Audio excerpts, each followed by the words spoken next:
can I make sure that there's a direct correlation? There is. So then what I could do is, let's pick a building, let's say Miller Hawk. You would be able to see, I would be able to run a report on all of the developing and ineffectives that Amanda had scored, and then you could then look at her planning of professional development throughout the year and see that is there a correlation between those areas that she's witnessed that were lacking and the professional development that she's building.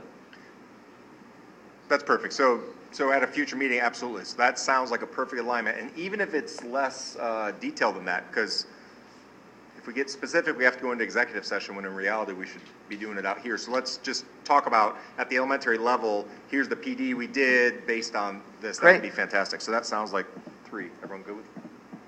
Any other questions or feedback on principal one?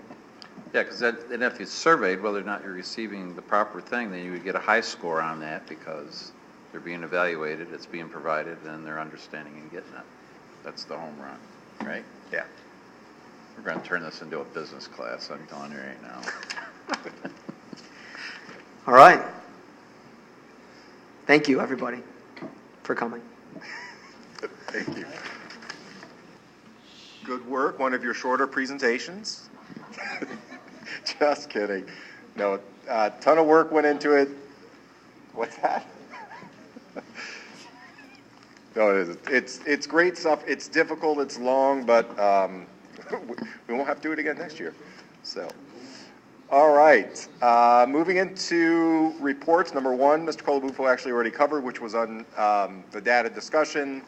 Board of Education presentations, just setting the table for everyone so that you know what's coming next. The next meeting will make this one seem short. We have the 3-year budgeting projections. Can you zoom in on that for a little?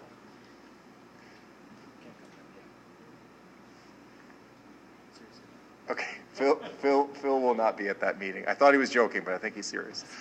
3-year budget projections, revenues, the security project at King and King, and I feel like there was a 4th one added, wasn't there? They were going to talk about safety. Yep, you got that on there. Safety and security. Oh, but it's more than that. Aren't we also going to get an update on the capital project? Didn't you mention that today? Right, the auditorium and gym portion of it? Yes, you are. At the next meeting? All right. Yes, you are. So that'll be a fun, lengthy meeting. So based on that, if you guys have anything that you know you want updates on, just make sure to let Tom know so that the appropriate presenter can be prepared for it. Otherwise, they'll cover what they want to cover. All right. And then let's open it up to the board for any topics that need to come up tonight. I'll start with our student board representative. Is there anything you wanted to bring up? Easy night. All right. That being anyone else? Any topics? I have one, which is not going to say anything. No, most of you probably saw in the news there is quite a hubbub going on in the West Genesee School District, and without getting into the details of that, I will simply say that we as a board, I asked Mrs. Phillips actually to refer to the education or to the policy committee. We currently don't have a detailed policy on relationships of staff within the district, and it's a gap in our policies. So do we know when the policy committee is meeting? Well, I wanted to see what your conversation was around this tonight to see what it is. Right now I'm kind of looking at the draft that we got from Bethany to see what parts of that policy are in other policies, because if it's already covered in different aspects, do we really need another policy, or do we get rid of those other policies and put this one? So I just have to look at, but I was waiting to see what we'll have to have it next week, or the next board meeting. So, but I wanted to see what your conversation was. Yeah, I don't have much of a conversation other than it, even in talking to Bethany briefly about it, it seemed like a gap. I think it's important that we do say that that is still alleged when we talk about West Genesee. I haven't even said what it is, so. You kind of just did. Policy. Yes. So we need a policy that simply clarifies what the district does and does not allow when it comes to relationships within the school district among employees. And right now, there's a lot of vagueness, that if something were to occur, those of us here other than our student rep are individually named when these things come up as in suits and legal matters. So No, and we want to make sure we have. And I 100% agree. I was just saying that that was alleged, but in a situation, if in a district, if that were to be true, we should have something set that says, in no circumstances can somebody have a relationship with a subordinate which that's very true, which then dictates their salary and promotions and tenure. Absolutely, I agree. And again, we're not saying that that is the case in the school district in the news, but we're just preparing in case. So I guess the thing is, unless the board has more to weigh in, it's been referred to the policy committee. They can come back with a recommendation, and based on Bethany's and the policies committee's input, then we'll act on it. So, and Mrs. Phillips, I didn't want to. We're not. At least I'm not saying it has to be at the next meeting. Whatever the timeline is for the policy committee to do that, but I'll talk to Bethany and, yeah. We'll look at the different policies that we have. Some of it was under, the way it's worded is under the harassment policy. Some of it is under different pieces of the policy that she sent to us. So I just want to look at all of our policies are kind of related to that and see and have a conversation with her. Okay. We have some unique, every district does, but have unique situations within our ranks that we need to be careful. Yep. So again, I just want to elaborate that nobody on this board nor administration said that something might have happened in a neighboring district, but we're just looking forward to the possibility that if something like that were to happen here. Perfect. Yep. And I don't know if you're covering the superintendent's report, so I'll mention it just in case. I think, I can't remember if the entire board is aware of whatever the update is to the phys ed and making up classes and stuff. So if in your superintendent's report you can address that, that would be great. Anything else from the board before I turn it over for the superintendent's report? It's all yours. Okay.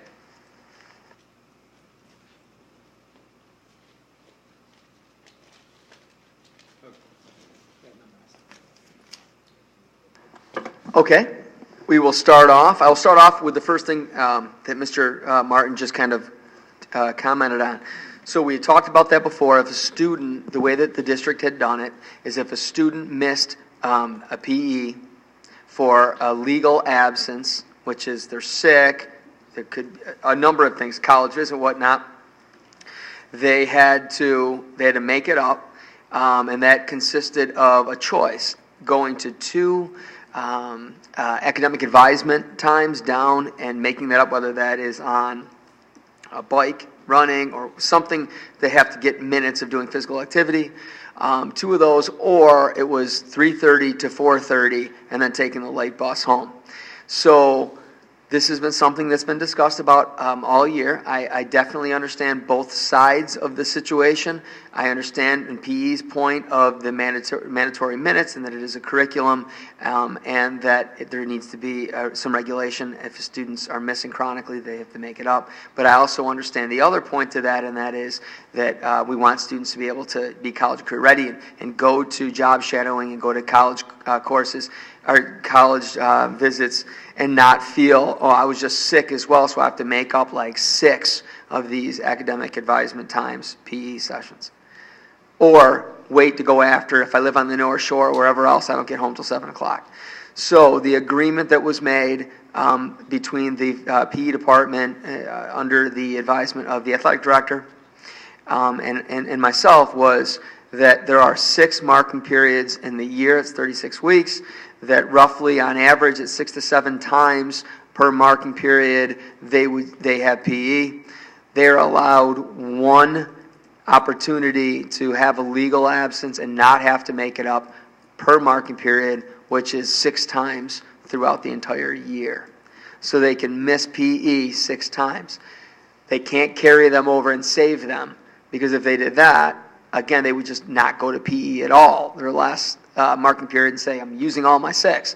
So 1 was built in per time. So that's the first step that we've made toward. Doesn't carry over per marking period, No. doesn't carry over per year? Make sure. Doesn't carry over per marking period. Okay. They're allowed 1 per marking period. So I'm open to feedback with this. I'm trying to recognize the fact that there are a minimum requirement of minutes that the state does have. But at the same time, there is a sport contract, a policy out there that if districts want to be able to use it, they can, which basically means that if a student is participating in a sport during that semester, that they don't have to actually go to PE. So I know that some students have said, oh my God, Mr. Calufo, that'd be great because then I could really use the study hall because my sports are, I played sports, I get it, 4 hours after school by the time you get home. But then there are some athletes that say, oh my God, I definitely wouldn't take that up because I love PE and I need that time to physically run around and play a sport. Some people are saying, well, then why don't you provide us with that choice? So these are things that I have conversations with the athletic director. It is an option for New York State, but what's not an option is to then try to each district substitute what they feel is a sport. Some could say, well, you know what, color guard is very, athletic and you got to do this and that, but we couldn't do that because they are very clear that if you're going to have the sport contract, it must be a recognized sport by New York State. So that part of it is clear. So I'm asking the question, I'm not even saying I would promote it or support it, but it sounds like there's probably a third option, right? Because the sport contract is a very concrete thing, whereas it could also simply be district practice, and I'm not saying we would do this, but for example, to say we allow one per marking period, but if you are in, whether it's a sport or a number of other groups, let's throw out whether it's, and I don't know that, I'm not saying it would qualify, but whether it's robotics or field band or something where there is additional time already put in, that you're exempted if it's a legitimate excused absence. Is that a third option that's available? My only worry is to put something in writing that somebody could actually then go to the state. Right now, the state's not coming. They're basically saying how you're handling it. There isn't like a state police for PE that's saying, are you meeting all your PE requirements? But if somebody were to actually go to the state and say, Central Square actually has a policy now or practice put in place that basically spells right out there that is in violation of adding up all the minutes and it doesn't comply, I don't see how we can have something that goes counter to the state's minimum PE requirements. But we don't know that we're not doing that right now with this unwritten policy, right? I mean, we don't know that if not requiring them to make up, let's say a person were to miss 6 and we don't require the makeup, we could or could not be in violation of that policy now. So I'm just wondering. But I think that was one of the things, and let me go back, I think that was one of the things that I talked about with Jim when we came up with that number of what is acceptable, that if it was one per marking period, that we've got enough gym minutes built in, because this issue is really at the high school, and it's the 80 minutes that they have.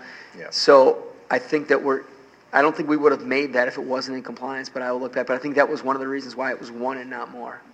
Yeah, I'll definitely take other comments from the board. I'll simply leave it with this. My humble opinion is it's the only subject area where we require a student for a legitimate reason. And let's just take as an example someone that goes to the DECA competition, I think in March or April. They missed the class, phys ed class. In every other class, if there's work that they need to make up, they're given the papers, they're given the work, and they do it. But in phys ed, you simply have to put in the time, and in all likelihood, you're not doing what your counterparts were doing. You're just doing something to make it up. It feels weird to me, but that's just my opinion. So I'll open it up. I see some trigger fingers, but no one's. I just have 2 quick questions. You say legal absence. Is that going to be spelled out anywhere, or is who's going to be determining that? It already is. We already have a legal absence. Is the phys ed teachers the one that say it's yes legal or not? No, the school district. We know if a kid's going to be absent, why the kid's absent. That is what makes it a legal absence or not. Okay, and then if in the school districts that have this contract, how are they graded in the semesters that they play a sport? Is there just like an audit, or how is gym class graded if they play a sport? I believe in those it's pass-fail. I believe that they in those semesters, and then when they actually take phys ed, they have a grade? No, I believe overall it's pass-fail in those, yeah. Okay. Like when I went to school, I didn't get a grade in PE. It was pass-fail. Does that school district, your school district, still do that? I believe so, Same. but I can check. Yeah, and the reason for that was with a participation, and that is the major grade. It's hard to say, wow, you got a 99 average overall, but I didn't see you jogging around the track, and your participation grade is going to get knocked down a couple points. Paige, I think it was something you kind of brought up to me, right? Where, and again, I'm not knocking PE. It's a strong curriculum, and it's nothing like what it was when I was in school, where now, I mean, it is really great, and they do great things in there. That's why when I look at something like the sports contract, I realize that it is in a way devaluing what they do curriculum-wise in our PE classes, where 30 years ago there were districts that would just shoot a bunch of old gloves on the ground and say, pick sides, play softball. They don't do that here. So has the new unwritten policy, or whatever you're calling it, the allowed one per semester or marking period, that's been communicated to students or no? should have been, because the semester has now started. So I was told that I told Jim Dranzak, make sure you have all PE teachers say this, because if they don't say it, then kids won't know, then they won't do this. So this isn't something like hold your cards down low. It needed to be, and he said it absolutely will be. So, Kristen, can you follow up on that as building principal? Yeah, I'm just not sure if it's marked grade 3 or second semester. Second semester is January 28th. I'm not sure if they. It would be the semester. Then I believe that's January 28th. okay. And can you just follow up with Jim Dranzak? Thank you.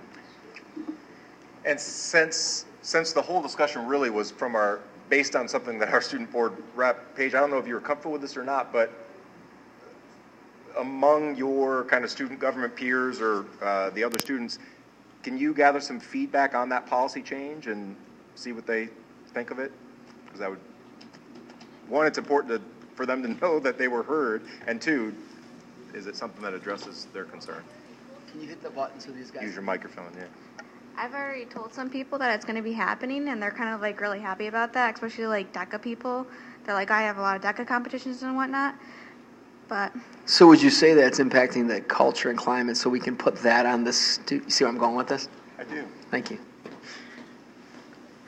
Thanks, Paige. Rest of your reports there. Got my glasses. Okay.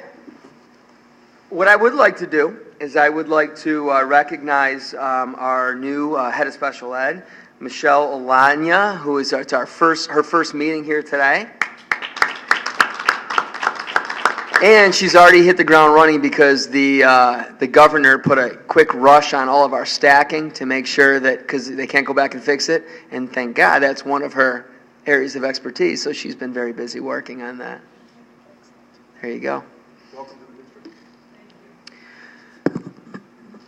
Ms. Joanne Moskal has received a scholarship to train as a facilitator in the nationally recognized Circle of Security Parenting Program, which is a $900 training cost, and we got that completely free. The Circle of Security program is a group-based with 1.5-hour meetings once a week for 8 weeks with at least 5 to 10 other people. Congratulations, Joanne. What's not listed on there was that it was Jen DiBianco that put in for that and got it.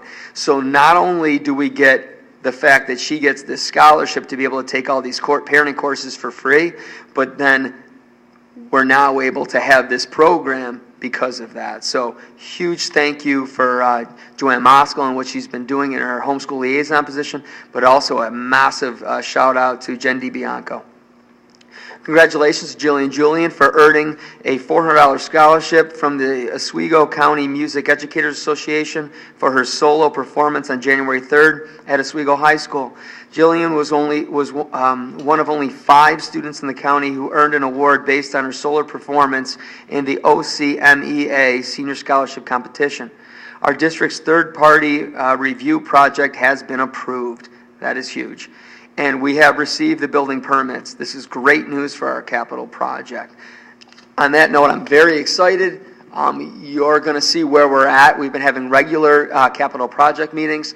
The next meeting, they're going to show and they're going to talk about a specific school that had a lot more damage than we thought. And you're going to see this, and that we're going to have some options that are put on the table. So the next meeting is one that we're definitely, you don't want to miss. One last thing. Well done, Pearl. I love Pearl. On Wednesday, December 19, AA Cole staff participated in the Slipper Shuffle. The Slipper Shuffle was an incentive set up to promote our district-wide food fight. Once the school reached certain numbers of non-perishable items, another staff member was volunteered to shuffle through the parking lot in his or her slippers and bathrobe with the students looking on.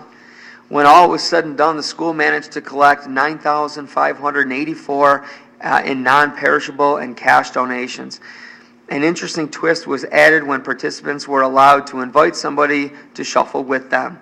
Thanks to our shufflers James Schwartz, Scott Phillips, Aaron Phillips, Brian Nichols, Corinne Morey, Paul Welsh, Mackenzie Jones, Vern Sundit, Matt Fisher, Tammy Vaughn, Officer Rich Hargraves, Kim Davis, Crystal Lewis, Pat Doherty, Angelo Caraccio, Michelle Snyder, Mike Smolnick, Tom Calabufo, and Santa himself. Angelo Carosio. Thank you. That concludes my superintendent report with my glasses. Good job, huh? Thank you, Mr. Colabufo. If any of you haven't seen the picture of Mr. Colabufo's shuffle outfit, I have pictures available. Glad to distribute. Yeah, I'll leave it there. It's pretty awesome. All right. Thank you. With that, we'll move into items for action discussion. I will make a motion that we accept item F1, which is the approval of the resolution for high-speed communications services. Can I get a second? I'll second. Second by Mr. Patch. Any discussion? Yeah, what's the change on this from what we've done previously? Does anybody know? So this is the It's the same. It's the same thing. Yes, it's just a renewal of the same contract. I feel like we just did this, though. That was a different school. yeah. This is just for Hastings Mallory. Oh, okay, okay. Yeah. All right. Is it their standard, the 5-year? Yeah. Okay. So They this, bid 'em out. They do big bids, and then the districts just take pieces of it. Yeah. it's just so this $800 or whatever a month is just for one school then? Oh, they don't give us any breaks, do they? High-speed bandwidth for an entire building. That's And it's, I take that up my business all day long. That's pretty. If you want to open a company, you can go with a lesser price. I mean, I get 400 and I pay like 90 a month, so, One person though, right? yeah, one person. Yeah, that's what I'm saying.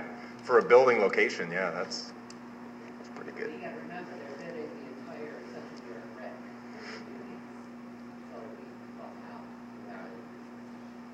And is, not that it matters, because at the end of the day, it's still the same pot of money, but is that the normal rate back, whatever it is, 76%, or, yeah.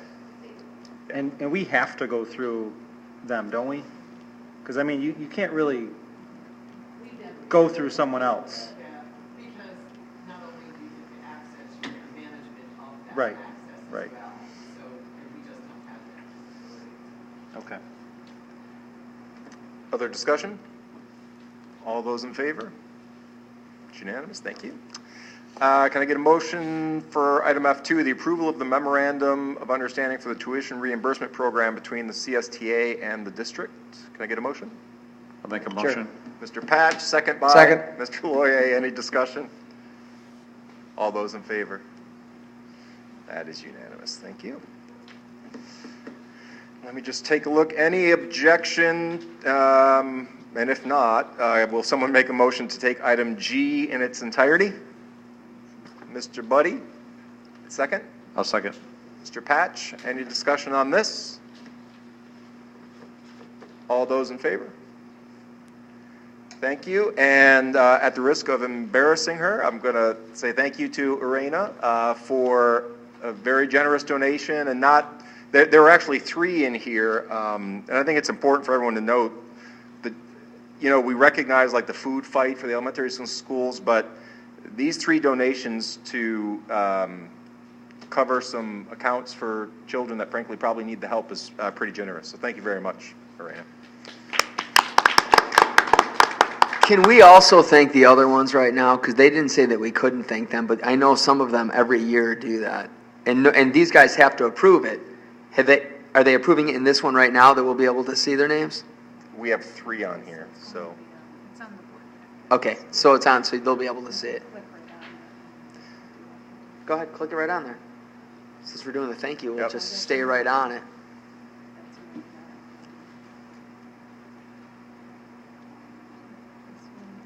First one's from the Whitakers. Yep. Yep. Alan Jane Whitaker.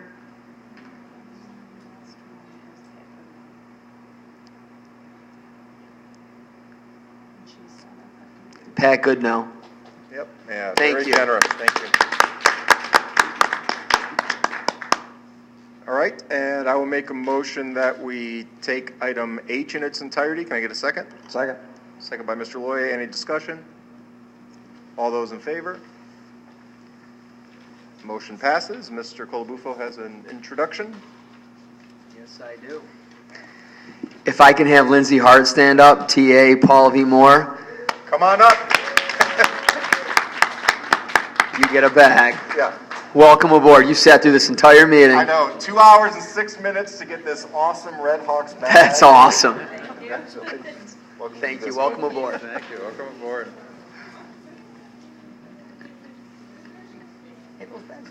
I would hope there's $100 bill in that bag for that amount of time, but, Should be two after tonight. all right. Quick question. Yeah.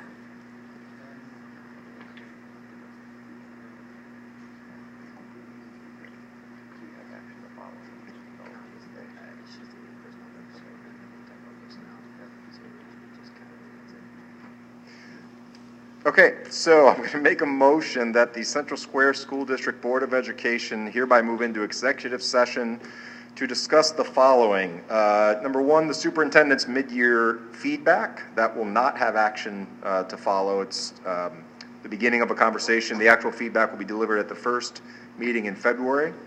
Number two, matters leading to the termination of a particular employee. That will have action to follow tonight. And number three, matters leading to the possible tenure/employment of particular people. That will not be with action to follow tonight. Second. Second by Mr. Loy. Any discussion? All those in favor? It's unanimous. So we will return with action on one item, and for Tom's staff, everyone except Mrs. Galvan, who's needed in executive session, you're welcome to get on home. Yes, no need to. So, Miss Alani, Hang get out. back to that stack counting in your office. And Pearlie.